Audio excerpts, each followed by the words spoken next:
TDP YCP అభ్యర్థుల ప్రకటనతో పల్నాడు జిల్లా గురజాల నియోజకవర్గంలో రాజకీయాలు వేడెక్కుతున్నాయి. సైకిల్ పార్టీ నుంచి మాజీ ఎమ్మెల్యే ఎరపతినేని శ్రీనివాసరావు, వైసీపీ నుంచి సిట్టింగ్ శాసనసభ్యుడు కాసు మహేష్ రెడ్డి పోటీ చేస్తున్నారు. నియోజకవర్గానికి ప్రత్యేక ఎన్నికల ప్రణాళిక ప్రకటించిన తెలుగుదేశం అభ్యర్థి ప్రచారంలో దూసుకుపోతున్నారు. ఇంతకీ ఎరపతినేని మేనిఫెస్టోలోని హామీలేంటి? వాటిపై ప్రజల నుంచి ఎలాంటి స్పందన ఉంది? Was the story?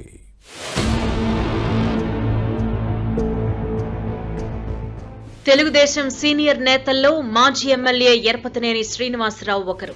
పల్నాడు జిల్లా గురజాల నియోజకవర్గం నుంచి 7వ పోటీకి సిద్ధమయ్యారు. గత ఎన్నికల్లో ఓటమి నుంచి గుణపాఠం నేర్చుకున్న ఎరపతినేని ఈసారి సరికొత్త పంథాను అనుసరిస్తున్నారు. గురజాల నియోజకవర్గం కోసం ప్రత్యేక ఎన్నికల ప్రణాళికను విడుదల చేశారు. ఇప్పటికే సూపర్ 6 పథకాలతో టీడీపీ ప్రకటించిన మేనిఫెస్టో సక్సెస్ అయింది.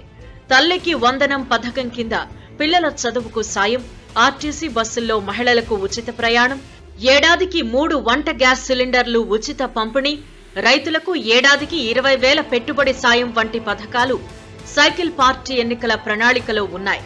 వీటికి అదనంగా గురజాల నియోజకవర్గ ఓటర్ల కోసం మరో సూపర్ 6 మేనిఫెస్టోను ఎరపతినేని శ్రీనివాసరావు విడుదల చేశారు.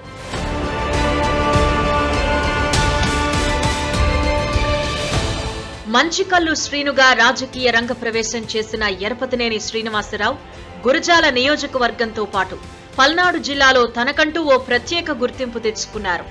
ఈసారి టీడీపీ, జనసేన, బీజేపీ ఉమ్మడి అభ్యర్థిగా బరిలో దిగుతున్నారు. 5 ఏళ్ల వైసీపీ పాలనలో నియోజకవర్గం అభివృద్ధిలో వెనకబడిపోయిందనే విషయాన్ని ప్రస్తావిస్తున్నారు. సహజ వనరులు ఏ విధంగా దోపిడీకి గురయ్యాయనే విషయాలను ప్రజల్లోకి తీసుకెళ్తున్నారు. కూటమి ప్రభుత్వం అధికారంలోకి వచ్చిన తరువాత గురజాలను మోడల్ నియోజకవర్గంగా తీర్చిదిద్దాలని లక్ష్యంగా పెట్టుకున్నానని చెబుతున్నారు.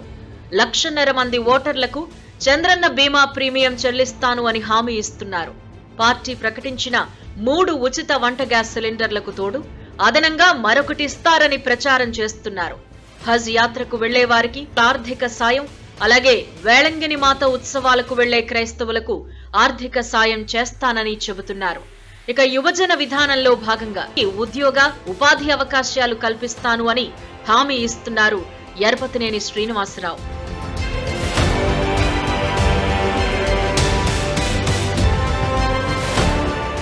గురజాల నియోజకవర్గం ప్రజలకు సేవా కార్యక్రమాలు చేయటం ఎరపతినేని శ్రీనివాసరావుకు కొత్తేమీ కాదు.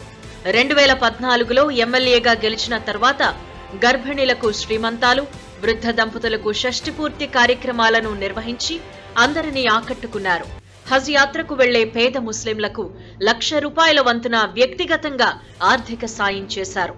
మరోవైపు ఈ స్థానం నుంచి వైసీపీ అభ్యర్థిగా సిట్టింగ్ ఎమ్మెల్యే కాసు మహేష్ రెడ్డి పోటీ చేస్తున్నారు. ఈయనతో పాటు వైసీపీ ప్రభుత్వంపై ప్రజల్లో తీవ్ర వ్యతిరేకత ఉంది. అవి తనకు కలిసొస్తాయని భావిస్తున్నారు ఎరపతినేని శ్రీనివాసరావు. ఈ పరిస్థితుల్లో గురజాల నియోజకవర్గంలో భవిష్యత్తు పరిణామాలు ఎలా ఉంటాయో చూడాలి మరి.